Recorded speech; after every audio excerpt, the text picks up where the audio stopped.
السلام علیکم ورحمۃ اللہ وبرکاتہ، نحمدہ ونصلی علی رسولہ الکریم، اما بعد فاعوذ باللہ من الشیطان الرجیم، بسم اللہ الرحمن الرحیم، رب اشرح لی صدری ویسر لی امری واحلل عقدۃ من لسانی یفقہوا قولی۔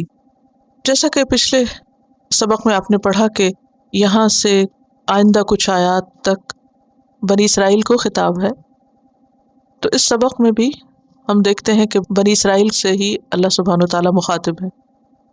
بات خواہ بنی اسرائیل کی ہو یا کسی اور قوم کی، اس کے آئینے میں ہم سب کو اپنا آپ دیکھنا ہے۔ اس میں بنی اسرائیل سے تو براہ راست خطاب ہے، لیکن انڈائریکٹلی ہر اس شخص سے ہے جو اس قرآن سے ہدایت حاصل کرنا چاہے۔ تو آئیے دیکھتے ہیں کہ اس پہلی آیت میں کیا بات بیان کی گئی۔ اللہ سبحانہ وتعالیٰ فرماتے ہیں وَإِذْ نَجَّيْنَاكُم مِّنْ آلِ فِرْعَوْنَ، وہ وقت یاد کرو جب ہم نے تمہیں آل فرعون سے نجات دی تھی۔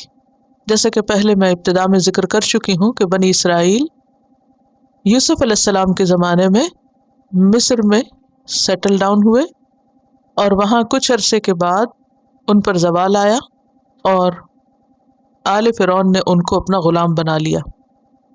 آل فرعون اگرچہ یہ غلام تھے مگر ان سے خائف تھے، کیونکہ ان کی آبادی دن بدن بڑھ رہی تھی۔ شیخ محمد عبدہ ایک مفسر ہیں، ایجپشن ہے بیسیکلی، ان کا کہنا یہ ہے، انہوں نے اپنی تفسیر میں یہ لکھا ہے کہ فرعون نے جب یہ دیکھا کہ بنی اسرائیل کی آبادی بڑھتی جا رہی ہے، یہ تعداد میں زیادہ ہوتے جا رہے ہیں، تو کہیں ایسا نہ ہو کہ ایک دن یہ ہمارے اوپر غالب آ جائیں اپنی تعداد کی کثرت کی وجہ سے۔ تو انہوں نے کیا کرنا چاہا، یسومونکم سوء العذاب، بنی اسرائیل کو سخت مشقت میں مبتلا کیا، ان سے ایسے ایسے کام لینے شروع کیے کہ جس میں ان سے جبری مشقت لیتے۔ فرعون کو خاص طور پر رامسیس کو بڑی بڑی عمارتیں بنوانے کا شوق تھا، تو اس میں مزدوروں کی طرح غلاموں کی طرح کام کرتے، اور بے شمار لوگ اس کام کے دوران، ان عمارتوں کی تعمیر کے دوران ہی مر جاتے۔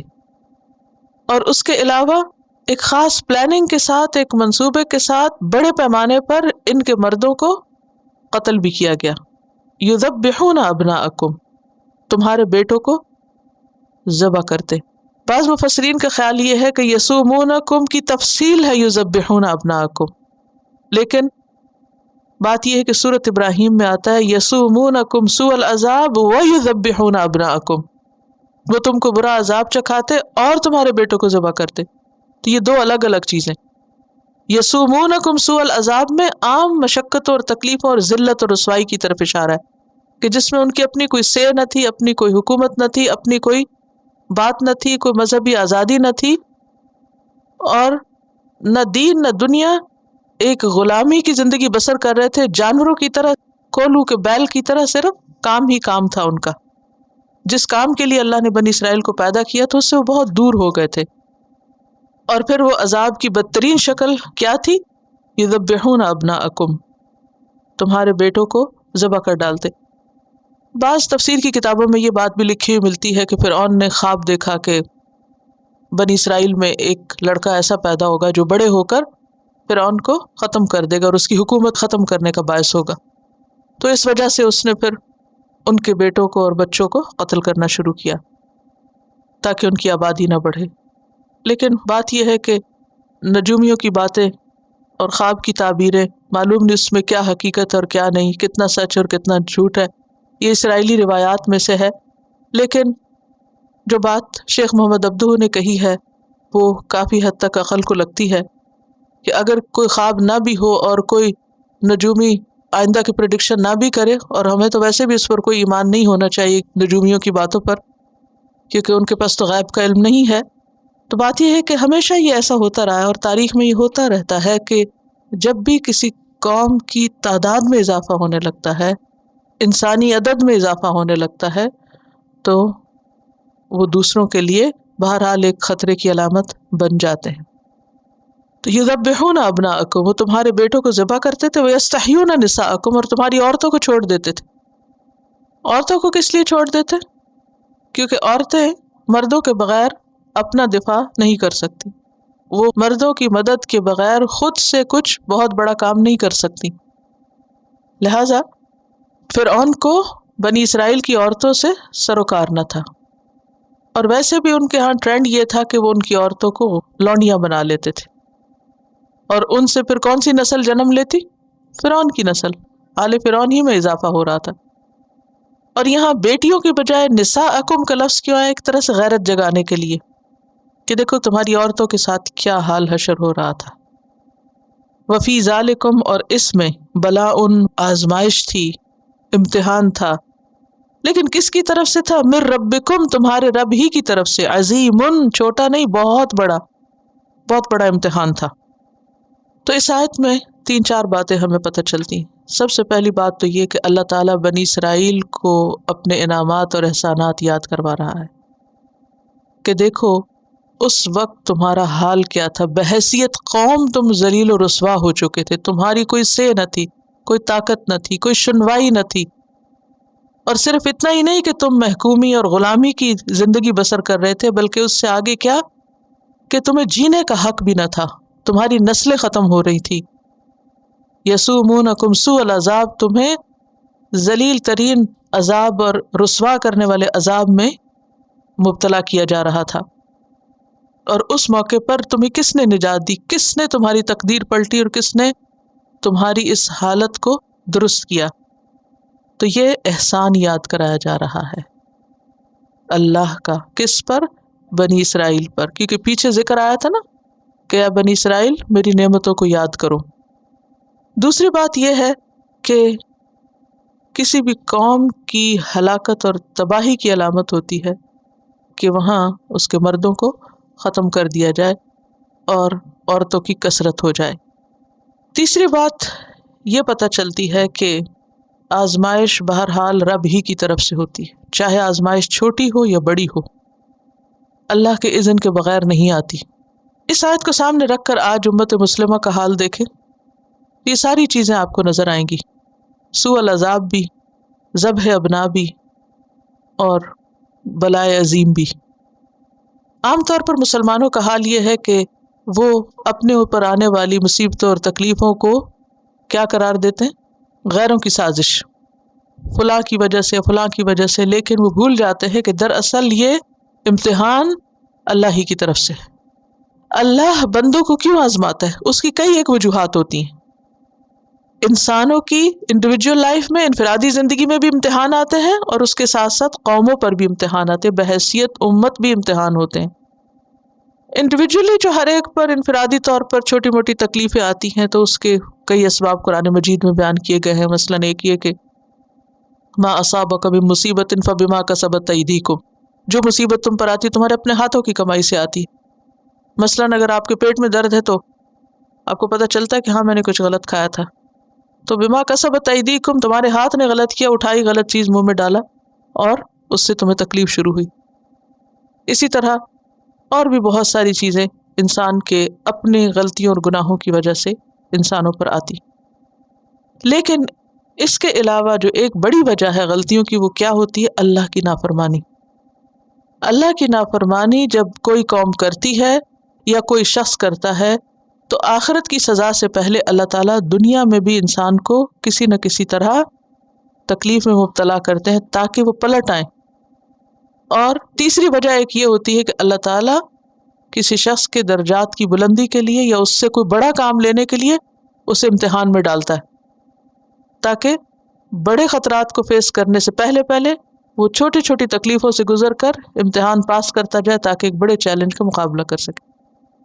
آپ نے دیکھو کہ جن لوگوں کی زندگی میں کوئی چیلنج نہیں ہوتا، کوئی مشکل نہیں ہوتی، کوئی تکلیف نہیں ہوتی، وہ عام طور پر سست مزاج ہو جاتے ہیں، عیش و عشرت پسند ہو جاتے ہیں، اور پھر وہ کچھ نہیں کرتے اور کچھ کیے بغیر دنیا سے رخصت ہو جاتے. لیکن جن لوگوں کی زندگی میں مشقتیں ہوتی ہیں، آزمائشیں ہوتی ہیں، تکلیفیں ہوتی ہیں اور امتحان ہوتے ہیں، اور وہ ان میں صبر کے ساتھ آگے بڑھتے چلے جائیں، تو اللہ سبحانہ وتعالیٰ ان کو پھر دنیا میں بھی بڑے مقام سے نوازتا ہے. اور اس کیٹیگری میں انبیاء اور بڑے بڑے اللہ کے پیارے لوگ آتے ہیں. حدیث میں آتا ہے کہ سب سے بڑی آزمائش پیغمبروں پہ آتی، پھر اس سے جو ان سے جو قریب تر ہوں. تو یہاں پر بنی اسرائیل جو کہ اللہ تعالیٰ نے ان سے ایک کام لینا تھا، ان کو چنا تھا، تو ان کو آزمائش میں ڈالا تاکہ وہ ہوش میں آئے کہ وہ کس کی اولاد ہے، کس کام کو اٹھائے گئے اور وہ کس چیز کو بھول کر کہاں پہنچ گئے اور اب ان کا حال کیا ہے، تاکہ وہ پلٹے لوٹیں۔ تو ہمارے لیے بھی سبق کیا ہے کہ اگر اس وقت امت مسلمہ پر بحیثیت مجموعی مشکلات ہیں، یا ہم یہ کہتے ہیں کہ فلاں جگہ بھی یہ مصیبت آئی ہوئی اور اس جگہ یہ تکلیف اور اس جگہ، یہ سب کیا ہے؟ دراصل اللہ کی طرف سے ہی ہے اور اللہ کے اذن سے ہے، من ربکم ہے، خواہ وہ عظیم ہے یا پھر وہ اس سے کم درجے کی ہے۔ کیوں؟ تاکہ سوئے ہوئے لوگ جاگیں اور اپنی شناخت کریں، پہچانیں، اپنے آپ کو جانیں اور وہ کام کریں جس کے لیے اللہ نے انہیں بھیجا تھا۔ پھر آیت 50 میں فرمایا وَإِذْ فَرَقْنَا بِكُمُ الْبَحْرَ، اور جب ہم نے تمہارے لیے سمندر پھاڑ دیا۔ یہاں ایک خاص واقعے کی طرف اشارہ ہے۔ اللہ سبحانہ وتعالیٰ نے موسیٰ علیہ السلام کو بھیجا تاکہ بنی اسرائیل کو فرعون کے ظلم سے نجات دلائیں۔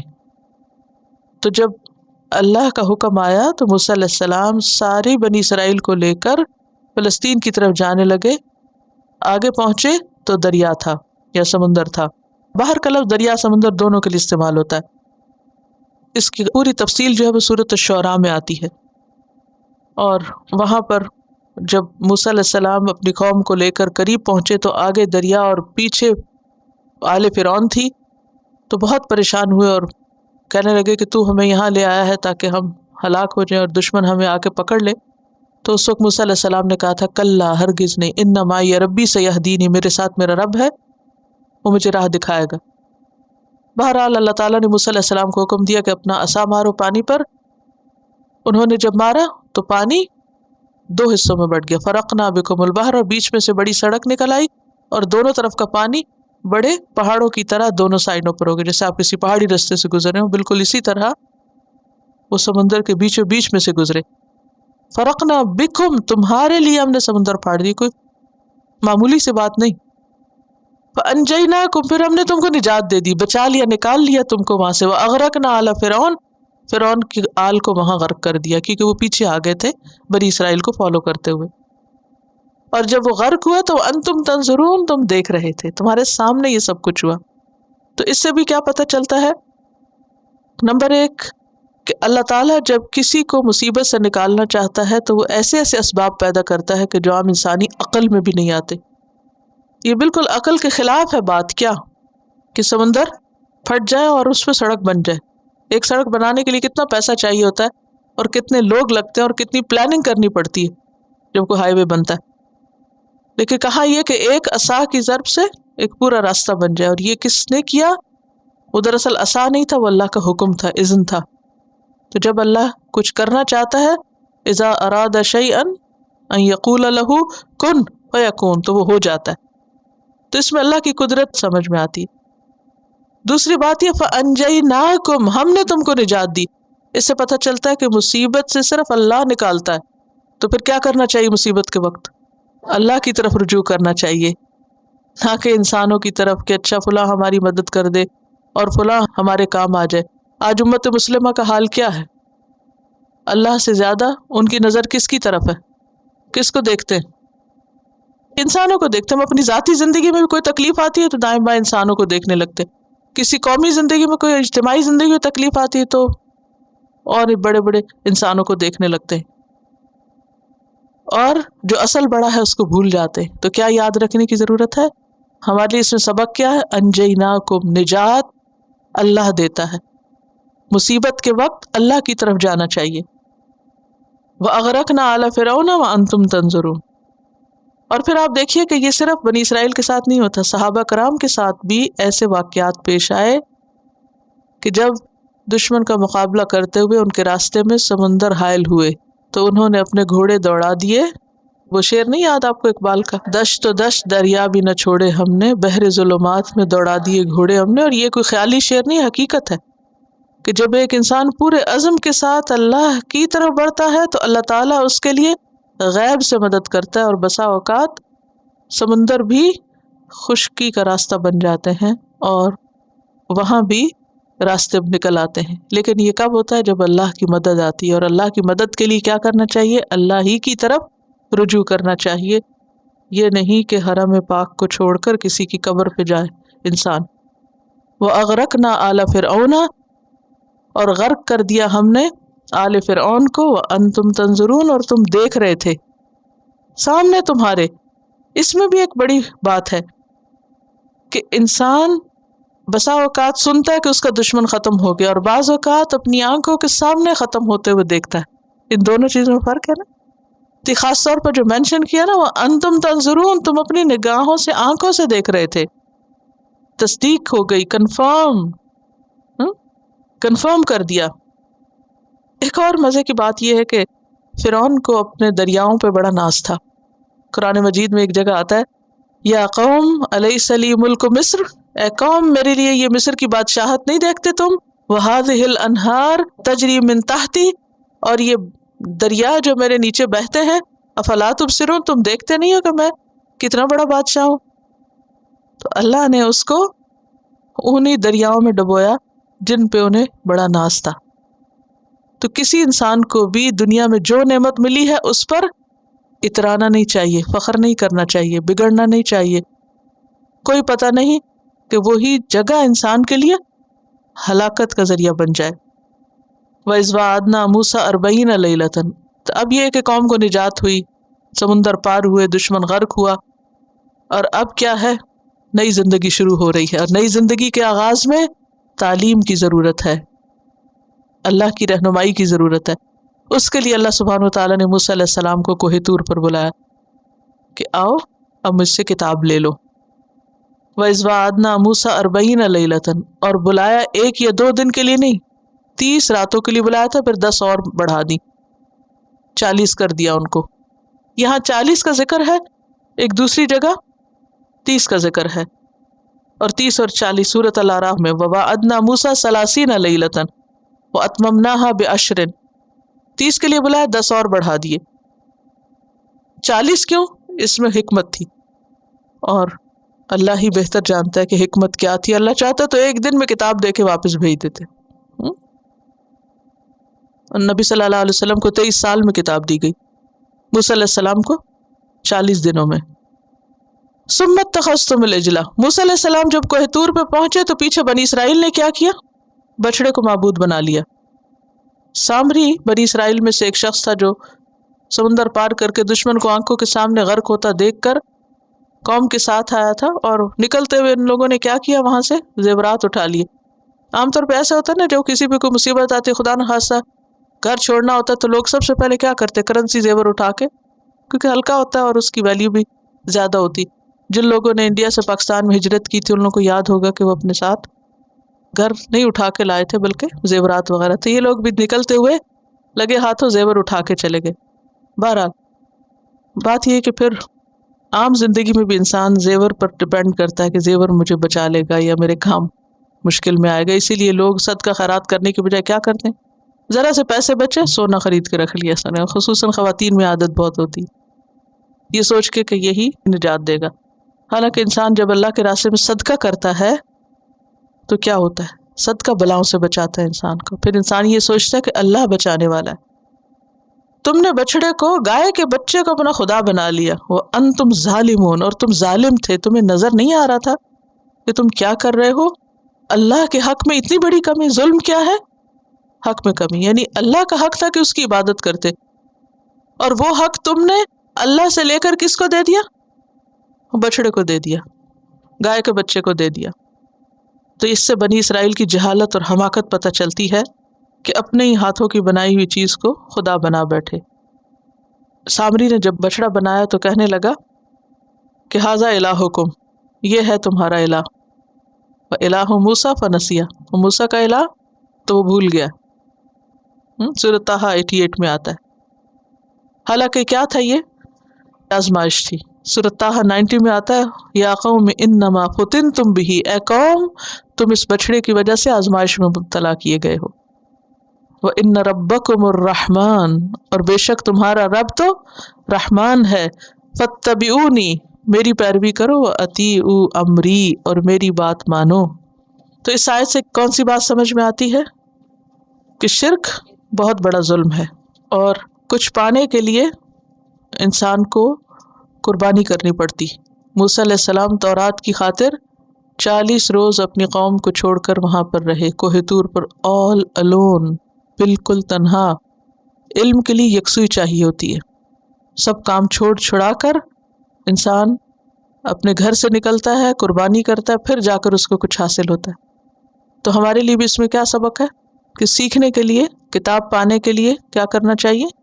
کتاب تھی، کسی نے مجھے دی تو میں اس کا پریفیس پڑھ رہی تھی، تو اس میں لکھا ہوا تھا کہ آپ اس میں سے روزانہ پڑھیں، اور پڑھنے کا بہترین طریقہ یہ ہے کہ مقرر وقت پر پڑھیں، ٹائم مقرر کر کے پڑھیں۔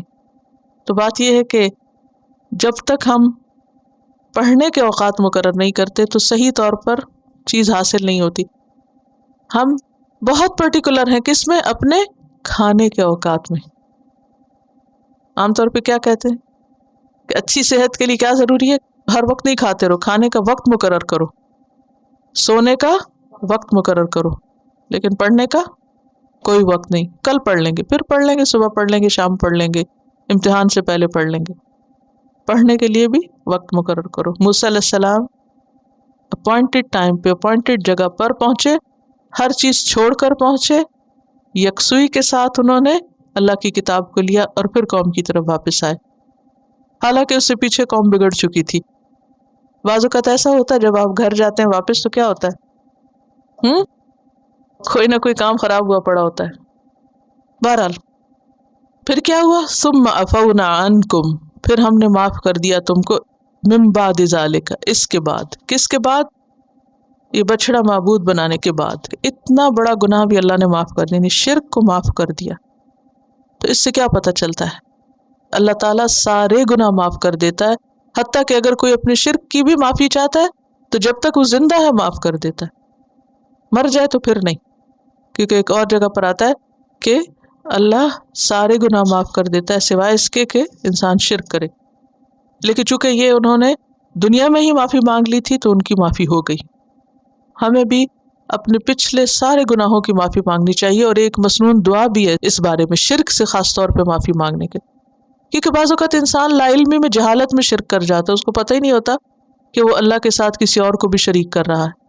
وہ ہے اللہم انی اعوذ بک من ان اشرک بک شیئا وانا اعلم، واعوذ بک من ان اشرک بک شیئا وانا لا اعلم۔ اللہ میں تجھ سے معافی چاہتا ہوں اس شرک پر جو میں نے جان بوجھ کے کیا، اور اس پر جو میں نے لا علمی میں کیا اور مجھ کو پتہ ہی نہیں، کیونکہ بعض اوقات انسان لا علمی میں ایسی باتیں زبان سے نکال جاتے جو شرک کے دائرے میں آ جاتی ہیں۔ ثم عفونا عنکم من بعد ذلک لعلکم تشکرون، تاکہ تم شکر ادا کرو۔ تو انسان کو کیا کرنا چاہیے؟ توبہ کی توفیق پر بھی شکر ادا کرنا چاہیے۔ معافی شکر کو لازم کرتی۔ وَإِذْ آتَيْنَا مُوسَى الْكِتَابَ، اور جب دی ہم نے موسیٰ علیہ السلام کو کتاب، وہ سمندر پار کرنے کے بعد کوہ طور سے لے کر آئے تھے، والفرقان، اور فرقان، بعض کہتے ہیں یہ دونوں ایک ہی چیزیں ہیں، اور کتاب ہی کو فرقان کہا گیا ہے کہ کتاب حق اور باطل کے درمیان فرق کرنے والی تھی۔ سورۃ المائدہ میں بھی آتا ہے آیت 44 میں، انا انزلنا التوراۃ فیہا ھدی ونور، ہم نے تورات نازل کی جس میں ہدایت بھی ہے اور نور۔ نور کیا کرتا ہے؟ روشنی کیا کرتی؟ اچھے برے کو کھول کھول کے بتا دیتی، سفید سیاہ کو الگ کر دیتی ہے روشنی۔ تو فرقان بعض کے خیال میں تورات ہی ہے، اور بعض کا خیال ہے کہ یہ فرقان سے مراد معجزات ہیں جو کتاب کے علاوہ موسیٰ علیہ السلام کو ملے تھے، لعلکم، تاکہ تم تہتدون، ہدایت پاؤ۔ لیکن اصل غرض کیا ہے؟ اس آیت سے کیا پتہ چلتا ہے؟ کتاب کیوں دی جاتی ہے؟ کتاب کا مقصد کیا ہے؟ ہدایت پانا۔ ہمیں بھی قرآن ملا، کس لیے؟ ذالک الکتاب لا ریب فیہ ھدی للمتقین، ہدایت کے لیے۔ لیکن عام طور پر لوگوں نے کتاب کے کیا مقاصد بنا رکھے؟ کیا کرتے؟ کس چیز کے لیے کتاب استعمال کرتے؟ یا صرف ثواب کے کمانے کے لیے، یا جن بھوت بھگانے کے لیے، یا دلہن کو اس کے نیچے سے گزارتے ہیں، یا کوئی فوت ہو جائے تو پھر ضرور پڑھتے۔ ایک خاتون ذکر کر رہی تھی کہ مجھے قرآن سنتے ہوئے بہت ڈر لگتا تھا، تو میں نے پوچھا کہ کیوں؟ تو کہنے لگی کہ ہمارے ہاں رواج یہ ہے کہ جب کوئی فوت ہو جاتا تو ہی قرآن پڑھا جاتا. تو انہوں نے موت سے اس کو ایسوسیٹ کر لیا کہ کوئی فوت ہوتا تو قرآن پڑھا جاتا، لہٰذا وہ جب قرآن دیکھتی پڑھتی تو ان کے دل میں خوف پیدا ہونے لگتا. اور بہت سے لوگ ویسے بھی ڈرتے رہتے ہیں قرآن مجید سے، پڑھ لیا تو معلوم نہیں کیا ہو جائے گا. بہرحال پڑھ کے انسان کو روشنی ملتی، ہدایت ملتی ہے، راستہ ملتا ہے، علم کے ساتھ ساتھ عمل کی توفیق بھی ملتی ہے. کتاب ہمیں موٹیویٹ کرتی ہے، یعنی کتاب میں صرف احکام نہیں ہے، اس سے ہمیں یہ بھی پتہ چلتا ہے کہ ہمیں کیا کیا کیسے کرنا چاہیے. وَإِذْ قَالَ مُوسَىٰ لِقَوْمِهِ، اور جب موسیٰ علیہ السلام نے اپنی قوم سے کہا. کون تھی آپ کی قوم؟ بنی اسرائیل. کیسے پکارا اپنی قوم کو؟ یا قوم، اے میری قوم. تو پیغمبر اپنی قوم کو کتنے پیار سے بلاتا ہے، اے میری قوم. تو جو تبلیغ کرنے والا ہے وہ جس کو تبلیغ کرے اسے اپنا سمجھے. جب تک آپ اس کو اپنے سے مانوس نہیں کریں گے اس وقت تک آپ اس کو بات نہیں بتا سکتے. لیکن اتنے پیار سے بلا کے ان کی غلطی بتا رہے. انکم ظلمتم انفسکم. اس پیار کرنے کا مطلب یہ نہیں کہ دوسرے کو اس کی غلطی نہ بتائی جائے. تم نے اپنی جان پہ ظلم کیا ہے. تو مبلغ کا کیا فرض بنتا ہے کہ وہ دوسرے کو اس کی غلطی بھی بتائے. اگر وہ نہیں بتائے گا تو اصلاح کب کرے گا؟ سب سے زیادہ محبت اور ہمدردی کسی سے کیا ہو سکتی ہے کہ اس کی غلطی اس کو بتائی جائے. تم نے اپنی جان پہ ظلم کیا. کیسے؟ باتخاذکم العجلہ، بوجہ بچڑے کو معبود بنانے کے. بچڑے کو خدا بنا کے ظلم کیا. ان الشرک لظلم عظیم فتوبوا الی بارئکم. تو علاج کیا ہے؟ اب کیا کرو؟ اپنے رب سے توبہ کرو. اچھا یہاں یہ نہیں کہا توبوا الی ربکم، کہا توبوا الی بارئکم. دیکھو تمہارا پیدا کرنے والا کون تھا؟ وہ جس نے تمہیں پیدا کیا تمہیں اس کی عبادت کرنی چاہیے تھی. اور جس کو تم نے خود بنا لیا بچڑے کو، اس کی تم عبادت میں لگ گئے ہو. تمہاری عقل پلٹ گئی ہے. فاقتلوا انفسکم. لیکن اس بڑے گناہ کا کفارہ، ایکسپیشن کیا ہے؟ اپنے آپ کو قتل کرو. کچھ گناہ ایسے ہوتے ہیں جو اللہ تعالیٰ ویسے ہی معاف کر دیتے، چھوٹے موٹے. کچھ گناہ ایسے ہوتے ہیں کہ جن کا کفارہ دینا پڑتا ہے. تو یہاں شرک کے گناہ کا کفارہ کیا؟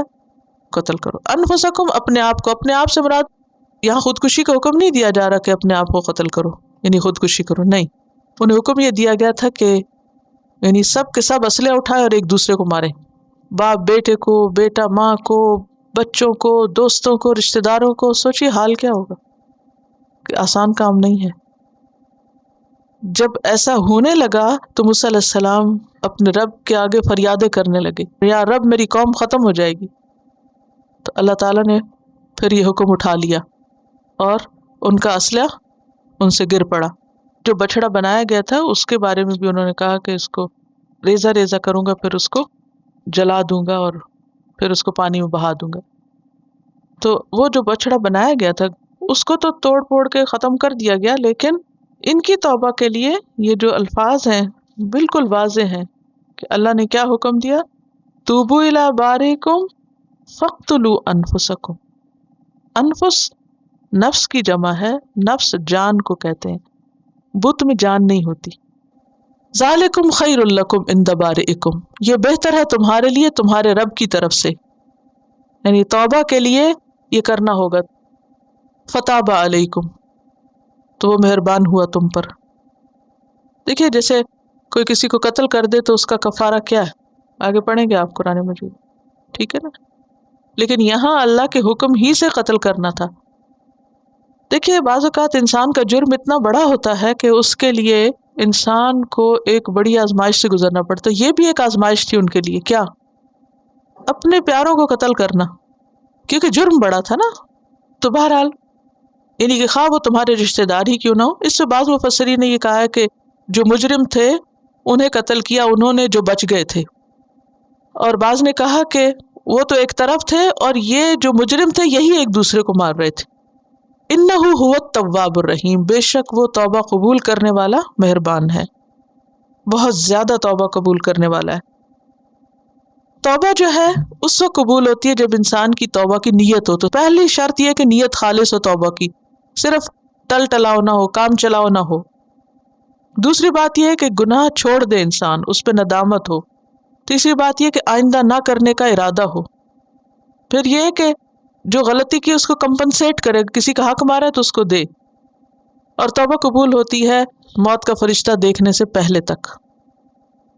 کسی کو موت کا فرشتہ نظر آتے پھر توبہ نہیں قبول ہوتی، جیسے فرعون نے بھی توبہ کی تھی، لیکن کب کی تھی؟ جب وہ ڈوب کے مرنے لگا تھا. اس نے کہا تھا وانا من المسلمین، میں بھی مسلمان ہوں. تو اللہ تعالیٰ نے فرمایا اب تم مسلمان ہوتے ہو، حالانکہ اس سے پہلے تم اسلام نہیں لائے. تو بہرحال بات یہ ہے کہ اس آیت سے ہمیں یہ پتہ چلتا ہے کہ بعض گناہ بہت بڑا ظلم ہوتے ہیں، اور ظلم کا پھر بدلہ انسان کو دینا ہوتا ہے. اور بعض گناہوں کی معافی صرف اس صورت میں ملتی ہے جب انسان ان کا کفارہ ادا کرے. وہ کفارہ اللہ کے حکم کے مطابق ہوتا ہے. بنی اسرائیل کے لیے کفارہ قتل نفس تھا، لیکن ہمارے لیے مختلف گناہوں کا کفارہ ہمیں بتا دیا گیا. جیسے کوئی قسم کھا کے توڑے تو اس کا کفارہ کیا ہے، اگر کوئی روزہ توڑ دے تو کفارہ کیا ہے. یہ وقت کے ساتھ ساتھ آگے آپ سیکھیں گے. وَإِذْ قُلْتُمْ يَا مُوسَىٰ لَن نُّؤْمِنَ لَكَ حَتَّىٰ نَرَى اللَّهَ جَهْرَةً، جب تم نے کہا اے موسیٰ ہم تمہارا اعتبار نہیں کرتے جب تک کہ ہم خود اللہ کو سامنے نہ دیکھیں. ہوا یہ کہ موسیٰ علیہ السلام جب کتاب لے کر آئے تو انہوں نے کہا کہ اللہ کی کتاب ہے، تو قوم نے کہا ہم نہیں مانتے جب تک ہم خود نہ اللہ کو دیکھ لیں.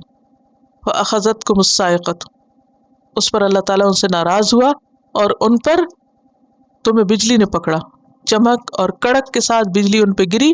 وَأَنْتُمْ تَنْظُرُونَ، اور تم دیکھ رہے تھے کیا کہ وہ آ رہی ہے بجلی. کیونکہ آپ نے دیکھا ہوگا کہ پہلے چمک ہوتی ہے اور اس کے بعد گرج ہوتی ہے اور پھر وہ گرتی ہے. تو یہاں کیا دیکھ رہے تھے تم؟ بجلی کا چمکنا، اور پھر اس کے بعد کڑکی اور گری اور وہ سارے مر گئے. وَأَنْتُمْ تَنْظُرُونَ. بعض روایات میں یہ بھی آتا، بعض لوگوں نے اس کی یہ بھی تفسیر کی ہے کہ موسیٰ علیہ السلام جب اللہ کی ملاقات کے لیے گئے تو واپس آئے کتاب لے کے، تو قوم نے کہا ہم بھی سننا چاہتے ہیں آپ نے اللہ سے کیسے بات کی، ہمیں بھی ساتھ لے چلیں. 70 لوگوں کو چنا، کوہ طور پہ لے گئے، وہاں جا کر لگے نہیں نہیں ہمیں تو اللہ کو دیکھنا ہے. اس پر ان کی شامت آئی. تو اس آیت سے یہ بات پتہ چلتی ہے کہ ناجائز مطالبات پیغمبر سے اور اللہ سے بسا اوقات انسان کو مصیبت میں مبتلا کرتے ہیں. تو پیچھے ہم پڑھ رہے تھے نا کہ انسان پہ مصیبتیں کیوں آتی ہیں، فَبِمَا كَسَبَتْ أَيْدِيكُمْ، تمہارے اپنے ہاتھوں کی کمائی سے. تو یہ اس طرح کے جو سوال اور مطالبے تھے یہ مصیبت کا باعث بنے. اب موسیٰ علیہ السلام بہت پریشان ہوئے کہ اے رب یہ کیا بنے گا.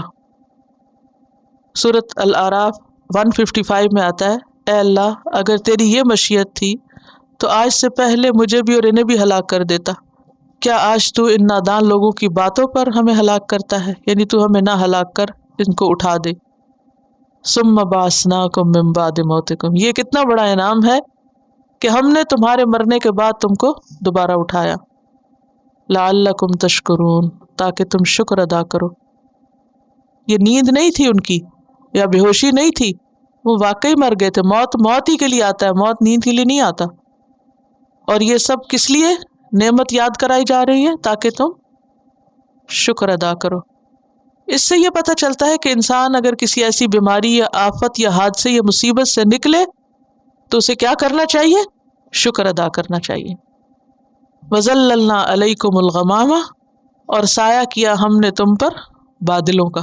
غمام اسم جنس ہے، ایک بادل نہیں کئی بادل، کیونکہ ایک بادل کا سایہ نہیں ہوتا. وَأَنزَلْنَا عَلَيْكُمُ الْمَنَّ وَالسَّلْوَىٰ، اور اتارا ہم نے تم پر من اور سلوہ. من اور سلوہ غذا کے طور پر. یہ کہاں اتارا؟ صحرائے سینا میں. اب سمجھ میں آ رہا ہے نا کہ جب فرعون سے نکل کر وہ دشت سینا میں گئے تو وہاں کچھ کھانے کو نہیں تھا، کئی ہزار لوگ تھے، نہ وہاں کچھ اگتا تھا، نہ ہی وہاں پانی تھا، نہ کوئی مکان تھے. ایک نہیں دو نہیں 70,000 لوگ کسی میدان میں پہنچ جائیں تو وہ کیا کریں گے؟ تو اس پر اللہ نے ان پر بہت انعام اور احسان کیا، اور وہ کیا تھا کہ ان پر بادلوں کا سایہ کیا اور من و سلوہ کھانے کو دیا. اور کیا فرمایا؟ کلو کھاؤ من طیبات ما رزقناکم، پاکیزہ چیزیں جو ہم نے تم کو رزق دی ہیں، اچھی چیزیں، عمدہ چیزیں. کیا تھی یہ اچھی چیزیں؟ من اور سلوہ، جو دیکھنے میں، ٹیسٹ میں، ذائقے میں اچھا تھا. وما ظلمونا، انہوں نے ہم پہ ظلم نہیں کیا. کس نے؟ بنی اسرائیل نے. ولکن کانوا انفسہم یظلمون، لیکن وہ اپنی جانوں پر ظلم کرتے تھے. کس طرح؟ کیسے؟ شکر نہ کر کے، ناشکری کر کے. اس آیت سے بھی کیا پتہ چلتا ہے کہ اللہ چاہے تو صحرا میں بادل بھیج کے سایہ کر دے، یعنی جب اللہ کسی پر انعام کرنا چاہتا ہے تو وہ ایسی جگہ بھی اس کی مدد کرتا ہے جہاں بظاہر کوئی اسباب اور وسائل نہ ہو۔ جتنے بھی احسان بنی اسرائیل پہ، ان سب میں آپ ایک ہی بات دیکھ رہے ہیں نا کہ اللہ تعالیٰ ان کی ایسے طریقوں سے مدد کرتا ہے کہ جو عام اسباب کے طریقے نہیں ہیں۔ وَأَنزَلْنَا عَلَيْكُمُ الْمَنَّ وَالسَّلْوَىٰ، آسمان سے غذا براہ راست آ رہی ہے، پکی پکائی، آسمان سے من و سلوہ اتر رہا ہے۔ یہ کوئی معمولی نعمت نہیں ہے، اور یہ کس کے بعد ہے؟ اتنی نافرمانیوں کے بعد۔ اور پھر کہا جا رہا ہے کھاؤ جو ہم نے پاکیزہ چیزیں تم کو رزق دی۔ اس سے کیا پتہ چلتا ہے؟ اچھی چیزیں کھانا ہمارے دین کے خلاف نہیں ہے۔ وہ جو 4 باتیں لکھی ہیں نا، جسم، روح، دل، دماغ، تو اگر کوئی انسان کھانے میں اپنے لیے عمدہ چیز سلیکٹ کرتا ہے تو یہ کوئی تقوی کے خلاف نہیں ہے، کیونکہ بعض لوگ پرہیزگاری اور تقوی اور زہد کس کو سمجھتے ہیں؟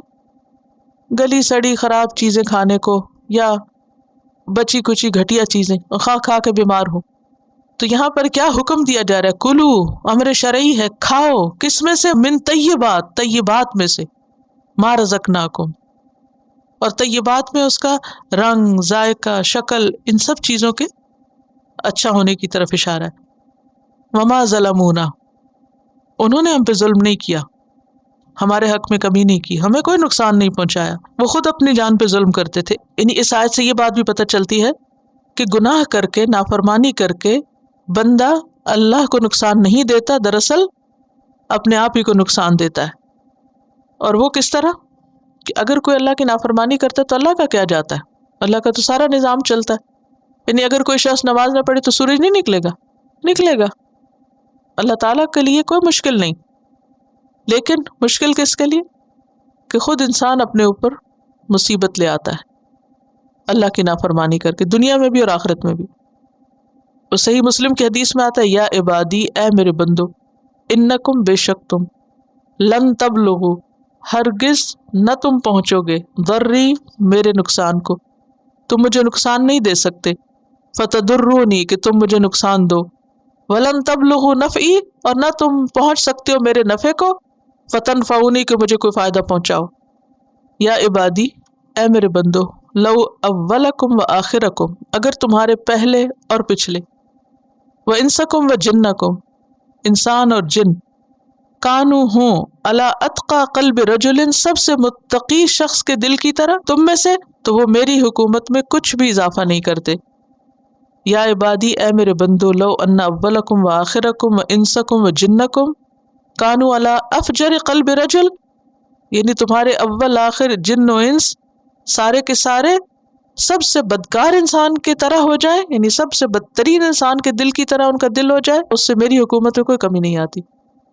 یعنی اگر سارے لوگ انتہائی نیک بن جائے اللہ کو تب بھی کوئی فائدہ نہیں، پوری زمین کی مخلوق انتہائی بدکار ہو جائے تب بھی اللہ کو کوئی نقصان نہیں۔ یہ جو ہم عبادت کرتے ہیں یہ سب اپنے لیے کرتے ہیں، گناہ بھی کرتے ہیں وہ بھی وبال اپنے پہ پڑتا ہے، وہاں اس کو کوئی فرق نہیں پڑتا۔ ایک اور بات جو اس آیت سے پتہ چلتی ہے وہ یہ کہ مباح حلال چیزوں سے پرہیز تقویٰ نہیں ہے، اور شرعی عذر کے بغیر اچھی چیزوں کو بلا وجہ چھوڑ دینا یہ کوئی نیکی نہیں ہے۔ نبی صلی اللہ علیہ وسلم نے ایک موقع پر اپنے لیے شہد کو حرام کیا تھا تو اللہ سبحانہ وتعالیٰ نے آیت اتاری تھی، یا ایھا النبی لما تحرم ما احل اللہ لک، اے پیغمبر آپ ان چیزوں کو کیوں حرام کرتے ہیں جو اللہ نے آپ کے لیے حلال قرار دی ہیں، تو ان کو حرام نہیں کرنا چاہیے۔ لیکن اگر کوئی شرعی عذر ہو تو پھر ہو سکتا ہے۔ مثلا ایک موقع پہ جب قحط پڑا تھا تو حضرت عمر رضی اللہ تعالیٰ عنہ نے ہر چیز کھانی چھوڑ دی تھی، صرف روٹی کو تیل میں ڈبو کے کھا لیتے تھے، حتیٰ کہ ان کا رنگ سیاہ ہو گیا تھا۔ لوگ کہتے کہ آپ کیوں نہیں کھاتے؟ تو وہ کہتے تھے کہ اگر میں کھاؤں اور میری رعایا نہ کھائے میں اللہ کو کیا جواب دوں گا کہ یہ بھوکے مر رہے ہیں اور میں اچھی چیزیں کھا رہا ہوں۔ تو ایسے موقع پر اپنے آپ کو محروم کرنا اس لیے کہ اوروں کے پاس کچھ نہیں، وہ ایک وجہ ہے، لیکن بلا وجہ سب کھا رہے ہیں اور آپ نہیں کھا رہے صرف یہ سوچ کے کہ میں زیادہ نیک ہوں، یہ کوئی نیکی اور تقویٰ نہیں ہے۔ لیکن بہرحال کھانے میں اعتدال اپنی جگہ ہے، وہ ضروری ہے۔ وَإِذْ قُلْنَا ادْخُلُوا هَٰذِهِ الْقَرْيَةَ، اور جب ہم نے کہا اس بستی میں داخل ہو جاؤ، فَكُلُوا مِنْهَا حَيْثُ شِئْتُمْ، جہاں سے چاہو کھاؤ، پھر دوبارہ کھانے کی بات ہے۔ شہر کے اندر سے کھاؤ، باہر سے کھاؤ، جہاں سے جی چاہے کھاؤ۔ اور یہ بستی کون سی تھی؟ بعض کہتے ہیں بیت المقدس اور اریحہ کا علاقہ، یعنی یروشلم آپ کہہ سکتے ہیں۔ لیکن اللہ نے نام نہیں لیا بستی کا، کیونکہ اصل مقصد بستی کا نام لینا نہیں، اصل مقصد وہ کام ہے جو آگے بتایا جا رہا ہے۔ جب ہم نے کہا اس بستی میں داخل ہو جاؤ، فَكُلُوا مِنْهَا حَيْثُ شِئْتُمْ، کھاؤ جہاں سے تم چاہو، رغدن، اطمینان سے، کوئی رکاوٹ نہیں۔ وَادْخُلُوا الْبَابَ سُجَّدًا، بس ایک کام کرنا کہ دروازے سے گزرتے ہوئے سر جھکا کے گزرنا۔ اب سجدن سے یہاں مراد عاجزی ہے، یعنی شکر گزار ہوتے ہوئے اور عاجزی کے ساتھ داخل ہونا۔ وقولو، اور کہو، قل کی جمع ہے قولو، حتتن، بخش دے، اور زبان تمہاری استغفار کر رہی ہو، کہنا کہ یا اللہ ہم سے ہمارے گناہوں کے بوجھ اتار دے۔ نغفر لکم خطایاکم، پچھلی ساری خطائیں معاف کر دیں گے ہم تمہاری۔ وسنزید المحسنین، اور ہم محسنین کو اور زیادہ دیں گے۔ لیکن انہوں نے کیا کیا؟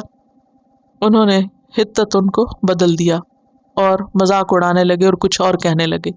بہرحال اس آیت سے ہمیں کچھ باتیں پتہ چلتی ہیں، اور وہ کیا؟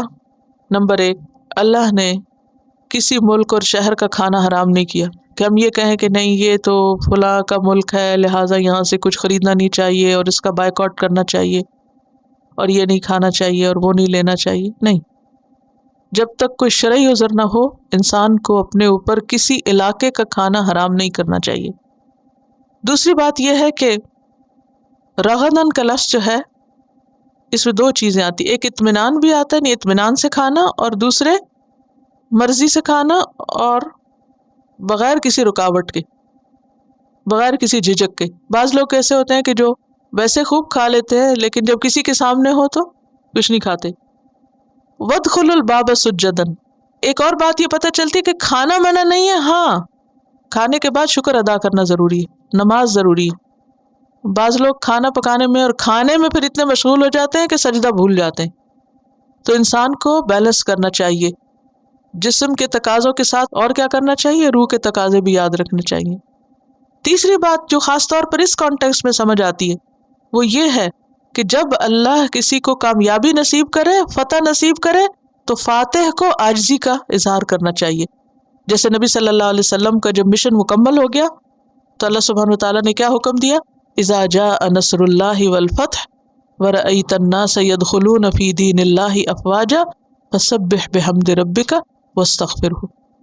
اور ایک اور بات یہ کہ کبھی انسان کو اپنی کامیابی پر یہ نہیں سوچنا چاہیے کیونکہ میں بہت نیک ہوں، بہت اچھا ہوں اس لیے مجھے یہ ملا۔ اس موقع پہ بھی کیا یاد رکھنا چاہیے؟ استغفار، کہ یا اللہ مجھے اپنے گناہوں کا احساس ہے، میری غلطیاں معاف کر دے۔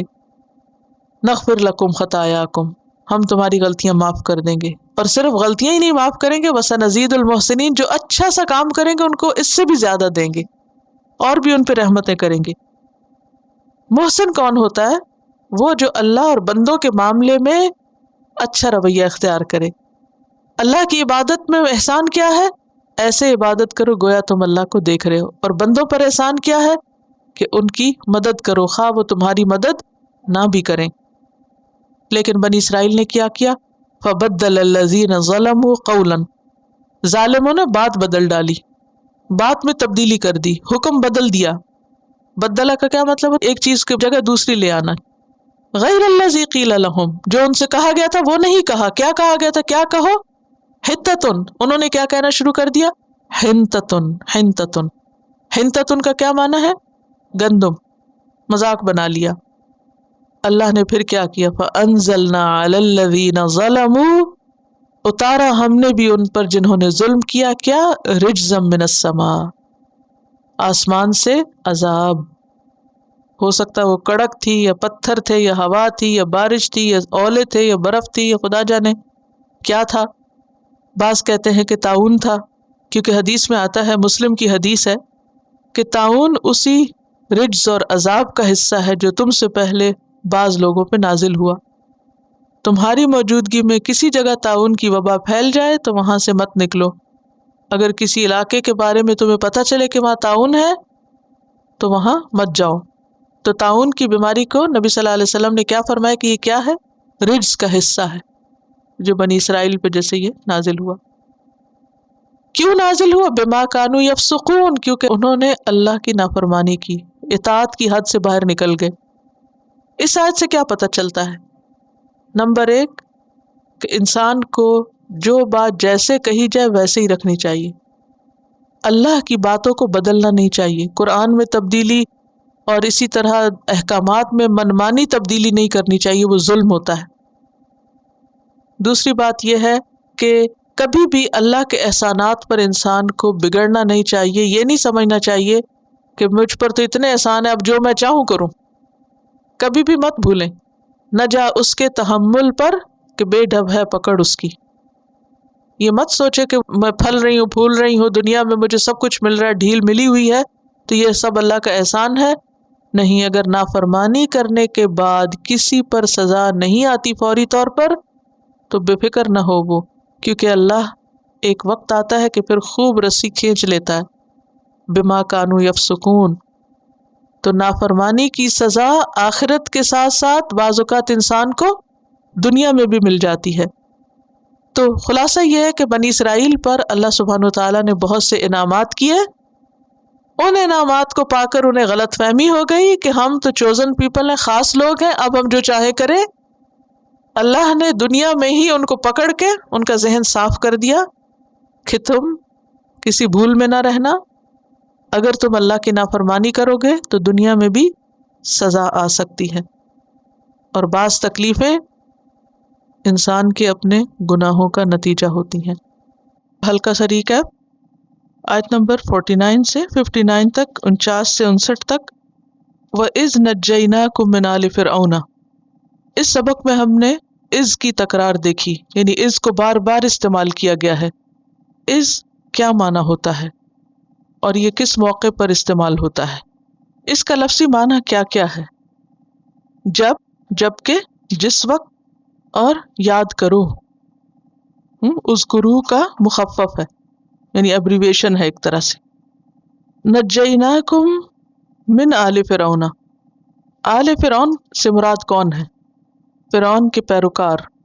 آل میں نمبر 1 خاندان کے لوگ شامل ہوتے ہیں، لیکن صرف خاندان کے لوگ ہی نہیں، بعض اوقات فالوورز بھی آتے ہیں۔ مثلا آپ درود شریف پڑھتے ہیں اللہم صلی علی محمد وعلی آل محمد، تو جب آل محمد کہتے ہیں تو کیا اس سے مراد صرف آپ کے خاندان کے لوگ ہیں یا کوئی اور بھی ہیں؟ آپ کے فالوورز، آپ سے محبت کرنے والے۔ صرف امت میں سے ہونا کافی نہیں، جب تک کہ اتباع نہ ہو، فالو نہ کیا جائے، ساتھ نہ دیا جائے۔ یسومونکم سوء العذاب، وہ تم کو برا عذاب چکھاتے تھے۔ کیا تھا وہ عذاب جس کی طرف اشارہ ہے؟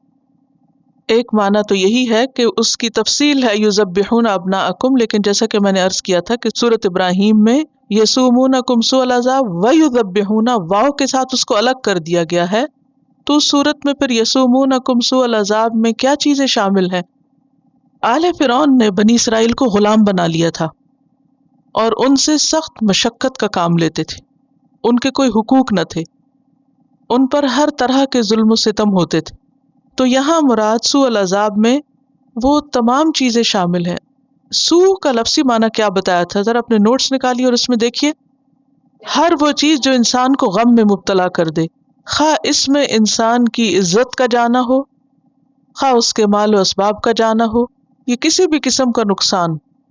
تو بنی اسرائیل جو کہ پیغمبروں کی اولاد تھی، جنہیں دنیا کے اعتبار سے بھی بہت مقام ملا تھا حضرت یوسف علیہ السلام کی وجہ سے، ایک وقت آیا کہ وہ ذلیل و خوار ہو کر رہ گئے، ان کی عزت و شان و شوکت بھی جاتی رہی، اور ان کا کوئی مقام نہیں تھا، ان کے کوئی حقوق نہیں تھے، اور ان سے جبری مشقت دی جاتی تھی۔ یہاں ان سب چیزوں کی طرف اشارہ ہے۔ اور اس کے علاوہ بڑی بلا کیا تھی؟ یذبحون ابناءکم ویستحیون نساءکم، ایسا کیوں کرتے تھے؟ لڑکوں کو مار دینا اور لڑکیوں کو چھوڑ دینا، اس کی کیا وجہ تھی؟ کیا اس آیت کی یہ تفسیر کرنا درست ہوگی کہ فرعون کو نجومیوں نے بتایا تھا کہ ایک لڑکا پیدا ہوگا جو تمہارا خاتمہ کر دے گا؟ کیوں؟ وجہ کیا؟ نجومیوں کی بات قابل اعتبار نہیں اور ہمارے دین کے خلاف جاتی۔ اس شخص کے بارے میں کیا حکم ہے جو کسی عراف کے پاس جا کر ہاتھ دکھائے اور غیب کی خبریں معلوم کرے اور نجومیوں پر یقین کرے؟ اس کی 40 دن کی نماز قبول نہیں ہوتی۔ کسی بھی ایسے شخص کے پاس جانا کہ جو غیب کی خبر دے، یہ درست نہیں، پوچھنا ہی درست نہیں۔ بعض اوقات اللہ سبحانہ وتعالیٰ کچھ لوگوں کو کچھ ایکسٹرا سینسز دے کر ہاروت ماروت کی طرح آزمائش بنا دیتے ہیں، اور بعض اوقات وہ ایسی باتیں کرتے ہیں جو بسا اوقات درست بھی ثابت ہو جاتی، اور لوگ آؤٹ آف کیوریوسٹی پھر اور زیادہ ان سے پوچھتے ہیں اور ان سے معلوم کرنے کی کوشش کرتے ہیں، یا جن لوگوں کے اوپر جن آتے ہیں، ایسے تمام لوگوں سے بچ کے رہنا چاہیے، کیونکہ اس سے انسان کا ایمان جاتا ہے۔ اور ہمیں صاف طور پہ منع کر دیا گیا ہے کہ عراف کہتے ہیں معرفت دینے والے، یعنی کسی ایسی خبر دینے والے کو، غیب کی خبر بتانے والے کے پاس مت جاؤ، بھلے پتہ بھی ہو کہ فلاں ایسا کر کے بتا دیتا ہے، کچھ سچ کچھ جھوٹ۔